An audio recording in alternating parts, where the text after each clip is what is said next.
Leo bwana, mzigo wetu unaanzia huku katikona Uswahilini huku watu wa Laoi bwana. Sasa leo hii moja kwa moja tunamuona nani? Tunamuona udogo anaenda kwa jina la Ebube yani. Na hapa alikuwa na wenzake. Leo Ebube kuna mshikaji alikuwa anamwashia moto kinoma noma. Naambia mshikaji amekaa zake humo chooni. Sasa hizi ni masaa mawili yani toka amekaa humo chooni atoke hata kidogo bwana. Ebube kana dai kudadeki zako wewe. Hebu toka humo chooni. Wengine tunaenda zetu kazini huko. Hujui sisi tunafanyia kazi benki. Tukichelewa moja kwa moja ni kwamba sisi hatuna kazi hapa. Kwa moja kwa moja inabidi uweze kufanya uweze kutoka humo chooni. Haiwezekani wewe mtu masaa mawili unakaa huko chooni. Kumbe ndio unayemaliza vipande vyetu vya sabuni hapa. Tunaona vipande vya sabuni vinapotea kila siku, kumbe unakaa navyo huko chooni. Unajichukulia sheria mkononi kudadeki zako. Hebu toka humo chooni. Nikombe Ebube alimchamba kinoma noma mshikaji. Mshikaji ilibidi atoke. Akamwambia hivyo Katuru, mbona na kelele sana wewe? Akasema una ushahidi gani kama mimi najichukulia sheria mkononi kudadeki zako wewe? Hebu ondoka zako hapa. Ese moja kwa moja Nikombe Ebube ilibidi afanye aweze kuingia chooni. Akasema wewe hivyo umeachama nini? Mbona choo kinanuka hivyo kudadeki zako wewe? Hivyo mtu umeoza wewe, si ndio? Asa mpuzi nani ameoza kudadeki zako? Hujui uko chooni ni starehe.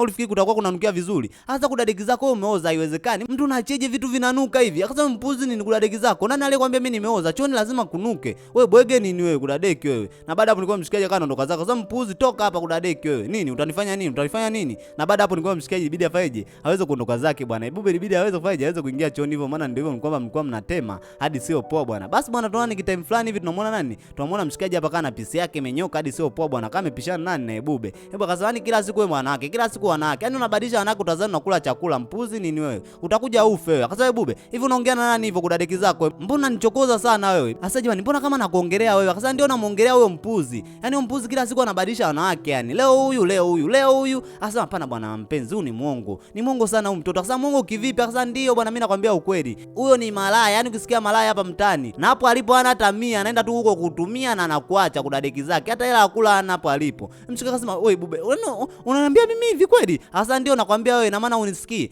Una hela gani hapo ulipo? Bora wenzako tunafanyia kazi benki huko, lakini wewe hapo ulipo una hata 100 bwana. Alafu bado unaendelea kubadilisha wanawake. Leo huyu, kesho huyu, kudadeki zako. Utakuja ufe na ukimwi wewe. Bila kaambia kwa unanichezea mimi, si ndio? Unanichezea afu niacha. Sasa sio kukuchezea tu, huyo ni malaya huyo. Hutaambulia chochote. Hata nauli hata kupa kudadeki, utaishia tu kutembea kwa mguu. Mimi akasema yaka katoto ni kaongo. Ni kaongo akatoto bwana mpenzi. Sasa usinishike. Sasa kweli akatoto ni kaongo bwana. Haiwezekani kanatuonea huyu mimi na yeye tunavyopendana. Unajua mimi na yeye tunapendana. Sasa mnapendana kivipi bwana? Huyo ni muongo huyo, tapeli huyo, shauri yako. Mimi naondoka zangu. Na baada hapo uweze amini kwamba Ebube akanaondoka zake bwana, baada ya kumharibia mshikaji. Yaani amemharibia mazima mshikaji bwana ese. Basi bwana, tunakuja upande wa pili kwenye jumba la kifahari bwana. Tunamwona huyu mwanamama. Na huyu mwanamama bwana na binti yake. Unaambia huyu mwanamama ni single mother, lakini uweze amini kwamba huyu mwanamama ana pesa nyingi hadi sio poa bwana, na na binti yake pekee ambaye anaenda kwa jina nani la Legina bwana ese. Na leo hii moja kwa moja kwamba bidada Legina alikuja hapa kumwambia mamake kuwa amechoka kula vyakula vya wapishi hapa Nigeria. Kwa moja kwa moja anataka apikiwe chakula na mpishi kutoka wapi? Kutoka Marekani. Kwa anamtaka mamake aweze kufanya aweze kuajiri mpishi kutoka wapi? Kutoka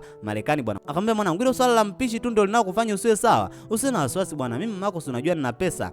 Moja kwa moja mimi nitakufanyia hivyo unavyotaka wewe bwana. Akasema kweli mama, utanitafutia mpishi kutoka Marekani? Akasema usiwe na wasiwasi mwanangu, lazima nikutafutie. Aisee, moja kwa moja kwa bidada alimkumbatia nani? Alimkumbatia mwanamama bwana. Sasa naambia mwanamama anampenda mtoto wake vibaya mno bwana. Kwa moja kwa moja alifanya alimwahidi kuwa atamwajiri mpishi kutoka wapi? Kutoka Marekani, ili mtoto wake endelee kuenjoy na kula bata bwana. Basi bwana, tunaona siku nyingine tena hapa tunamwona Ebube kama kawaida anaenda zake kwenye harakati zake za kila siku bwana. Siwezi amini kwamba leo hii kuna mshikaji alikuwa anafanya anamfuatilia huko nyuma bwana. Huyu mshikaji anaenda kwa jina la Chidi bwana. Na uwezi amini kwamba mshikaji amekuwa akimpenda Ebube hadi sio poa, lakini uwezi amini kwamba Ebube amekuwa akimtolea mbali huyu mshikaji. Nilikuwa mshikaji kana anambia Ebube, nakupenda mimi jamani. Niko tayari kuishi na wewe na nakuahidi kuwa ni wewe ukiweza kuolewa na mimi utakuwa na maisha mazuri hadi sio poa bwana. Lakini uwezi amini kwamba Ebube alikuwa anaendelea tu kukaza zake buti, na akafika hapa moja kwa moja akafunga zake geti. Mshikaji akamwambia jamani Ebube, nielewe basi, mwenzako nakupenda. Ebube huyo akasepa zake bwana. Mshikaji akasema anajua tu ipo siku utanielewa. Moja kwa moja ni kwamba Ebube kama ingia zake humu ndani bwana. Siwezi amini kwamba Ebube anafanya kazi kwa nani? Kwa huyu mwanamama bwana. Na huyu mwanamama anajuaga siku zote Ebube amesomea wapi? Amesomea huko Marekani bwana. CV za Ebube ndio zinavyoonyesha hivyo kwa Ebube amesoma kwa chuo cha kimataifa wapi? Huko Marekani bwana.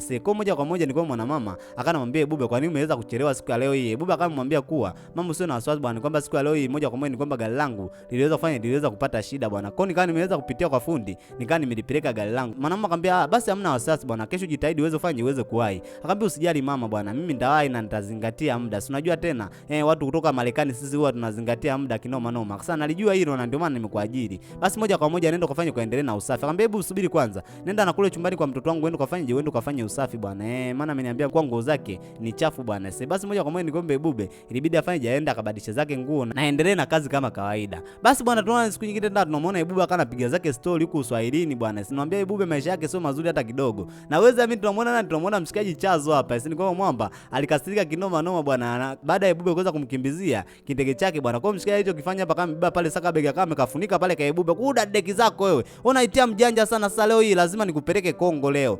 Nikupeleke Kongo kule kudadeki, maana nyie watu wafupi kule Kongo ni chakula nyie kudadeki wewe. Naenda kuweka kula kakutafune. Ukatafunwe nyama. Maana wewe katoto na mazoea sana kudadeki zako. Jana umenikimbizia mimi kindege. Mtoto mimi nilikuwa naenda kumjunja jana, nimekosa kumjunja kwa sababu yako. Naomba niache kudadeki zako, mimi ndakuwa umuue nani kudadeki wewe. Watu kwa wamekuja pale kusaidia. Sasa jamani, naombeni mnisaidie mimi jamani, ananipeleka Kongo huyu baba, niende nikaliwe mimi chakula jamani. Please naombeni mnisaidie. Huku mshikana anasema kudadeki hakuna mtu kukusaidia wewe. Yaani leo hii lazima nikupeleke Kongo wewe. Nyie watu wafupi Kongo nyie ni chakula, mnaenda kuliwa kudadeki zako wewe. Aiseweza amini kwamba Bube alicholopoka pale, alitoka nduki kinoma noma kama amejifungia mlango. Mshika akamwambia toka hapa kudadeki zako wewe. Haiwezekani wewe jana umenikimbizia kandege. Hivi unajua kudadeki yule mtoto mimi nilikuwa nimempania kiasi gani? Nilikuwa nakuja kumjunja mimi. Wewe ukanifanyia figisu zako kudadeki zako, nikawa nimempoteza yule mtoto. Sasa leo inakusubiri hapa nikuweke kwenye saka bagi huko kudadeki nikupeleke Kongo. Sitaki mimi utani hata kidogo bwana. Basi bwana, tunaona siku nyingine tena hapa tunamwona mshikaji Chazo bwana, akiwa rafiki yake ambaye anaenda kwa jina la Dani bwana. Wewe amini kwamba mshikaji Dani amekuwa apendezewi na mshikaji hizi tabia zake za kuweza kupenda wanawake bwana. Kwa leo hii moja kwa moja alimletea nini? Alimletea dili hapa. Alimwambia kuwa kuna mwanamama tajiri anataka mpishi bwana. Kwa moja kwa moja ni kwamba mshikaji amfanyeje? Ameletewa hili dili. Unaambia mshikaji Chazo ni mpishi mzuri kinoma noma bwana. Lakini hapo alipo ni kwamba hajaweza tu kupata kazi bwana. Kwa moja kwa moja ni kwamba mshikaji akawa amemletea hilo dili ili mshikaji aende akafanye kazi bwana. Na alimwambia na huyo mwanamama anataka mpishi kutoka wapi? Kutoka Marekani bwana. Kwa hiyo tutachokifanya hapa moja kwa moja tutabushi nini? Tutabushi cheti fake. Na mshikaji kanadai kuwa yuko tayari kufanya kazi sasa hizi. Mambo ya mademu yeye amefanya, ameweza kuachana nayo bwana. Mshikaji akamwambia ndio bwana, mambo ya mademu achana nayo kabisa. Mambo ya mademu haweza kufikisha popote. Kwa unachotakiwa sasa hizi kufocus na kazi. Wakati huyo kama imepita hapa pisi bwana na bonge la nyasi, afu kama imefika mbele katikisa, ni mshikaji alichanganyikiwa kinoma noma. Jamani sasa tunaongelea mambo ya kazi hapa, tena umeshaanza kuangalia nyashi hapa. Hebu focus kwenye masuala ya kazi bwana. Hebu acha mambo ya kuangalia nyashi hayo. Haiweza kukufikisha popote rafiki yangu. Basi bwana, siku iliyofuata tunamuona mshikaji aliweza kutimba kwa nani? Aliweza kutimba kwa huyu mwanamama bwana. Na aliweza kumpa mwanamama pale CV zake. Mwanamama akaziangalia pale na kama mtokea kuvutiwa na nani? Kuvutiwa na mshikaji bwana. Mwanamama akajua labda mshikaji kweli ametoka zake Marekani, lakini kikweli ni kwamba mshikaji hajatoka Marekani wala cha nini bwana. Sasa ni kwamba mshikaji ni kalungu yeye tu hapo alipo wa mtaani Chokambani vile tu ameweza kugushi nini? Ameweza kugushi hivyo vyeti bwana. Ni kwamba mshikaji ni anajielezea tu kwa mwanamama bwana. Sasa ni kwamba mwanamama alitokea kumpenda mshikaji kinoma noma kutokana na ucheshi wake, na pia CV zake zilikuwa zinaonyesha kabisa kuwa mshikaji ni mpishi mzuri hadi sio poa bwana. Mwanamama akamwambia usiwe na wasiwasi bwana, hebu niende nikaongea na nani? Niende nikaongea na mtoto wangu, maana mtoto wangu alikuwa anataka mpishi kutoka Marekani. Akasema mama, imeisha bwana, mimi ni mpishi, nitampikia chakula kizuri kinoma noma bwana. Basi moja kwa moja kwa mwanamama akawa anapanda zake pale ngazi kwenda kumuita nani? Kumuita mtoto wake bwana. Mshikaji akawa ametulia zake pale. Wakati moja kwa moja tunamwona nani? Tunamuona hapa Bube. Uweze amini kwamba Bube akawa anakuja kumletea nani? Kumletea mgeni hapa kinywaji bwana. Lakini ile anatokea uweze amini kwamba mshikaji alimuona akasema, "Hey, Bube, ni wewe Bube?" Bube akasema, "Jesus, Chazo ni wewe." Sasa wewe Bube, wewe ulisema unafanya kazi benki. Hapa kilichokuleta ni nini? Akasema, "Chazo please, naomba mpate kutulia bwana. Mwenzako nipo kazini." Hey, ina maana unafanya kazi ya usafi? Akasema, "Chazo, sione hii kazi na pesa. Ina pesa gani?" Akasema, "Chazo, hebu tulia bwana. Mimi nitakulipa, naomba mpate kutulia." "Nitulie kivipi? Kuna deki zako kila siku unaniwashaga moto eti si mimi sina kazi, siji mimi nini kalungu yeye. Eti unafanya kazi benki. Hapa ndio benki kuna deki zako. Wewe ni kaongo si ndio?" Hebu kasa jamani Chazo, hebu tulia basi. Mwenzako nipo kazini hapo jamani. Hebu nitulie nini? Hakuna cha kutulia hapa. Leo hii mimi nakuumbua. Na wakati huo wanaendelea kuzozana hapa moja kwa moja kwa mwanamama, akameweza kufanya akameweza kutimba bwana. Akasema, jamani mmekutana wote mliotoka Marekani." Asa ndio mama, tumekutana bwana. Akasema, huyu mwenzako pia naye amesomea Marekani. Akasema, amesomea Marekani? Amesomea Marekani na nikalungu yeye amesomea Marekani. Mshikaka anashangaa. Hebu akasema, nimesomea Marekani. Akasema, ndio, usikaone hivyo kafupi. Kana degree za kutosha au kamesomea Marekani bwana. Unajua tena mimi na pesa. Kwa hiyo sitaki kwenye nyumba yangu mimi maskini kalungu yeye aje kufanya kazi bwana. Kwa ni mwajiri mtu mwenye degree zake za kutosha ndiye awe mtu wa kufanya usafi ndani. Mshikaka akasema, na degree za kutosha? Mshikaka anashangaa. Akasema, mbona unashangaa? Usimdharau kwani mfupi huyu. Ana degree huyu hapo alipo. Akasema, ndio mimi na degree bwana. Nimesoma sana mimi huko Marekani. Na nimefanya kazi kwenye hoteli kubwa huko Marekani. Mshikaka akasema, hey Jesus.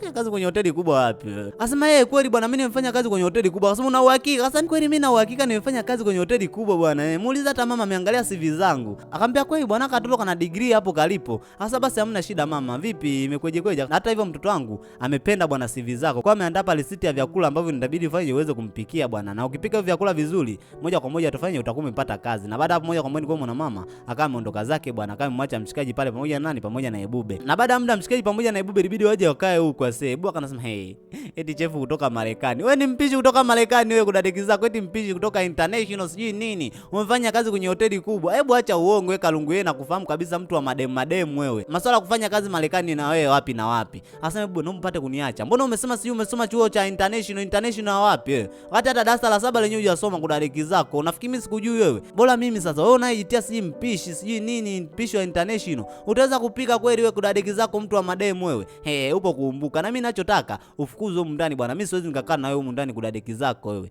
Na ninasubiri utafukuzwa. Mimi najua tu utafukuzwa wewe kwa sababu hujui kupika. Jiko hili hapo na hiyo list umepewa. Akasema hebu naomba niache bwana. Unafikiri mimi nitashindwa kupika? Akasema ndio upike sasa kudadeki zako eti mpishi kutoka international bwana. Toka sio muda mrefu unatimuliwa wewe. Akasema hebu toka zako kudadeki na kuchezea kichapo wewe. Umchezee kichapo nani wewe kudadeki zako wewe? Wewe kalungu yeye tu maskini wewe. Eti mpishi kutoka international. Toka zako huko. Na baada hapo uweze amini kwamba Ebube akaondoka zake bwana. Na uweze amini baada ya muda ni kwamba mshikaji aliweza kuandaa mazaga hapa ili aweze kulofisha hapa. Moja kwa moja ni kwamba Ebube akamfika. Sasa mpuzi kudadeki. Ameandaa vitu vyote hivi, sasa ngoja nimfanyie kitu cha ajabu hapa kudadeki zake. Ebube moja kwa moja kama amefunua nini? Amefunua mfuniko kwenye sufuria mle na kama amechukua chumvi akawa ametia mle kudadeki. Sasa mpuzi leo yeye ataona cha moto. Na baada hapo ni kwamba Ebube akamfunika ule mfuniko na katoka nduku. Baada ya muda tunaona mshikaji ameandaa malote masina siko, yani kwamba mshikaji amechafua meza, yani kwa bidada hapa kama amefika anapiga picha. Sasa jamani, wow, chakula ndio kilivyo hivi. Mshikaji moja kwa moja ilibidi afanye aanze kukielezea kile chakula kwa ametia manini, mazagazaga kama yote, masina siko, malote, mabiriani kama yote, yani wakati moja kwa moja tunamwona nani, tunamuona Ebube akawa ameweza kuwasili hapa. Sasa huyu mpuzi chakula nimeka chumvi, sasa leo hii ataona cha moto, anaenda kuaibika, anaenda kuumbuka. Basi moja kwa moja kwa mshikaji akaanza kupakua pale chakula, na mwanamume ndiye alikuwa kwanza kupiga chakula kile. Ase alipiga kile chakula,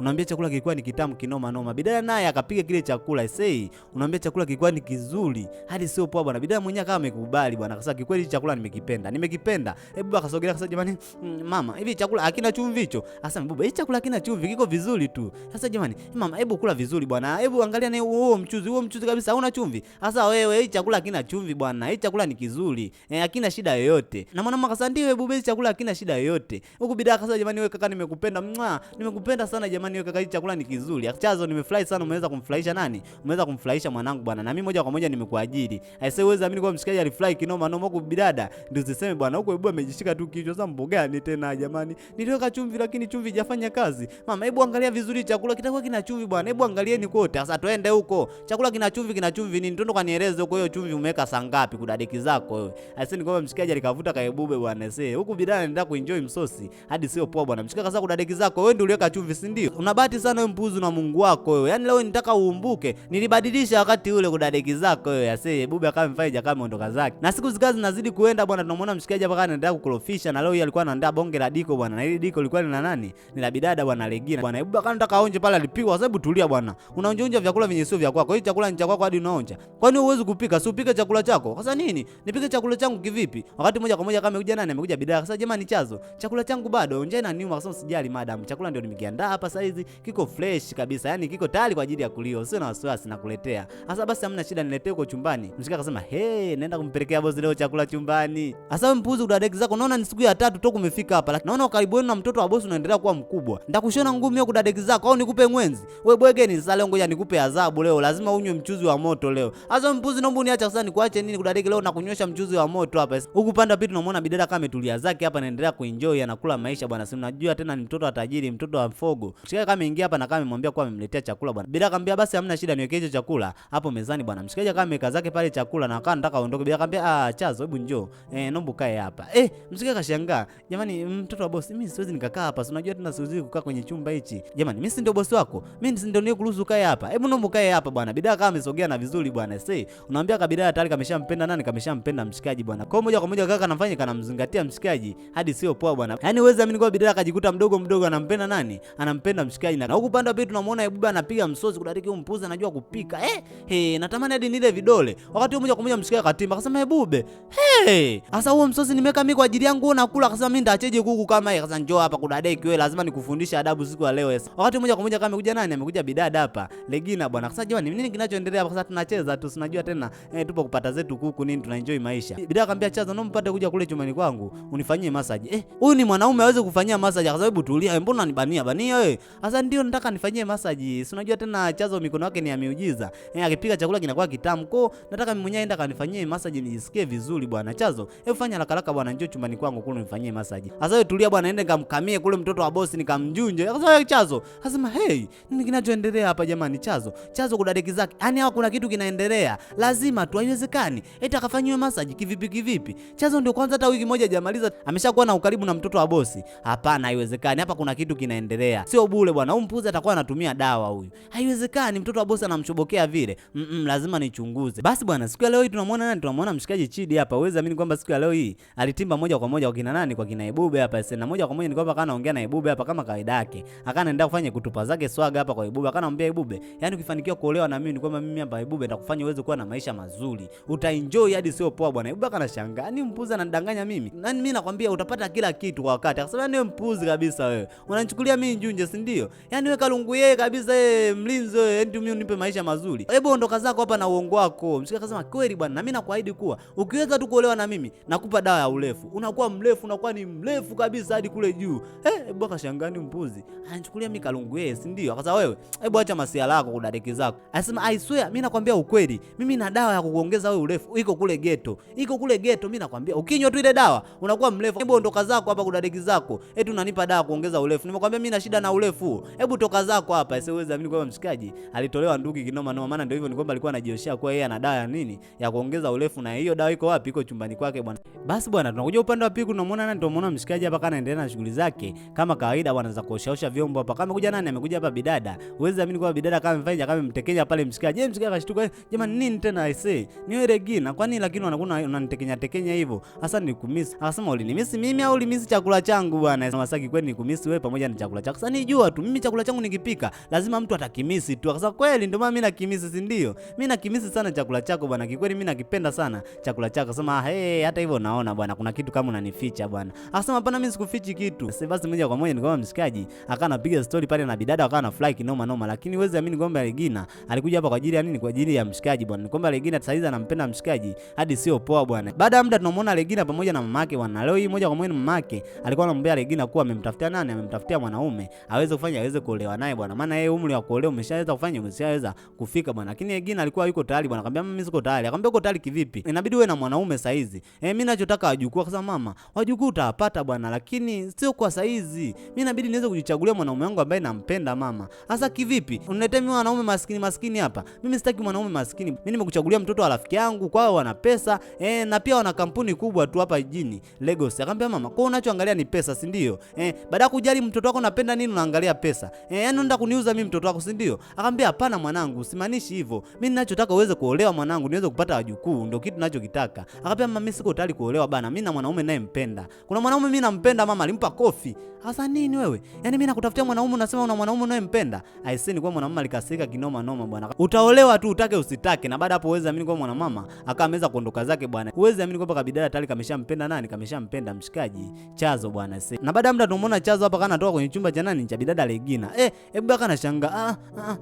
Mshika akamwambia nini unaguna wewe kudadiki zako? Kwanza ulikuwa unasikiliza nini hapa? Naanza kuwa na wasiwasi na wewe. Sasa kivipi? Mbona sikuelewelewi? Akasema wewe na mtoto wa bosi kuna kitu kinaendelea kati yenu. Sasa subirini bwana. Na wachunguza kabisa. Maana naona ruti zimekuwa nyingi sana za kuingia humu na kutoka, kuingia na kutoka. Sasa subiri uone. Mimi nakujua kabisa wewe Chazo, wewe upendi wewe. Wewe ni mtu wa madem tu. Kwa nini unataka kumchezea mtoto wa bosi uweze kumwacha? Na mimi sitaruhusu hili swala liweze kufanyaje? Liweze kutokea bwana. Bora tuweze kukosa kazi, lakini sitaruhusu mtoto wa bosi aweze kufanyaje? Aweze kuchezewa na wewe mpuzi kudadeki zako wewe. Kwanza mpuzi umepima, utakuwa una UTI gono kaswende wewe. Inabidi uende ukapime kwanza. Mshika akamwambia paka saizi umechelewa. Yaani umechelewa, yani kama kuondoka utaondoka wewe, mimi siwezi kaondoka. Hebu deki hapa kudadeki zako. Mimi sasa namiliki mtoto wa bosi huko na enjoy maisha. Hebu akasa kudadeki zake huyu. Hivi nikamwambie bosi nini? Basi bwana, siku iliyofuata tunamuona mwanamama paka ameweza kupokea nini? Kama ameweza kupokea wageni bwana. Sasa wageni alikuwa ni hapa mshikaji pamoja na dada yake bwana, na walikuwa wameletewa hapa vinywaji. Lakini mshikaji kunywa kile kinywaji ase uweze amini kwamba kile kinywaji kilikuwa kina pilipili. Hadi sio poa bwana. Sasa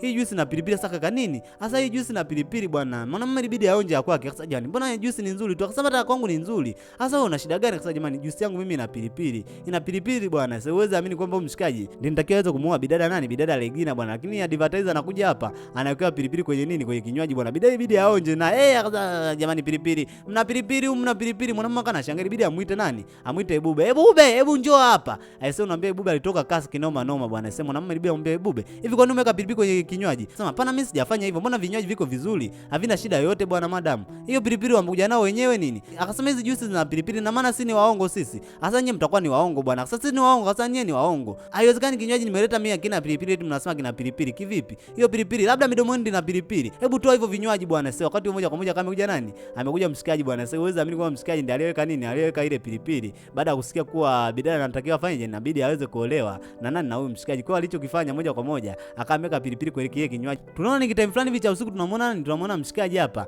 na bidada bwana. Sasa uweze amini kwamba mshikaji pamoja na bidada sasa hizo wana mahusiano na wanapendana kinoma noma. Na hao watu wao wanakutana usiku tu. Kwa moja kwa moja ni kwamba kama wamekutana zao hapa na mshikaji kana anampatia maneno matamu bidada kwa yeye anampenda kinoma noma na yuko tayari kuweza kuishi na yeye bwana. Sasa ni kwa bidada akana fly kinoma noma mshikaji anapofanya anavyomtupia swaga hadi sio poa bwana. Bidada akamwambia hebu tulia bwana, leo nikupe vitu vyako, leo nataka unitafune kitumbua kama mkisi pale. Anataka aanze bibi akatokea sasa, hey, nimeshajua, nimeshawafuma kudadeki zenu nyie. Sasa uweze amini kwamba Ebube alijificha kwenye kabati bwana. Akaanza kudadeki zenu, nilikuwa najua tu nyie mnatafunana vitumbua. Sasa wewe umefuata nini hapa kudadeki zako wewe? Kilichonileta hapo unakijua. Nilikuwa nachunguza wewe karibu wenu, nikaa na wasiwasi. Sasa leo nimejificha kwenye kabati maksudi nione nini kinachoendelea kudadeki zenu nyie. Kumbuka nilikuonya kwa siku nikukufuma wewe na mtoto wa bosi, hiyo siku ndio itakuwa siku yetu ya mwisho kufanya kazi humu ndani. Wakati mmoja kwa moja kama kuja nani? Amekuja mwanamama jamani. Kelele hizi za nini? Nikuja kumuuliza Regina hapa nakula nini? Akasema acha uongo.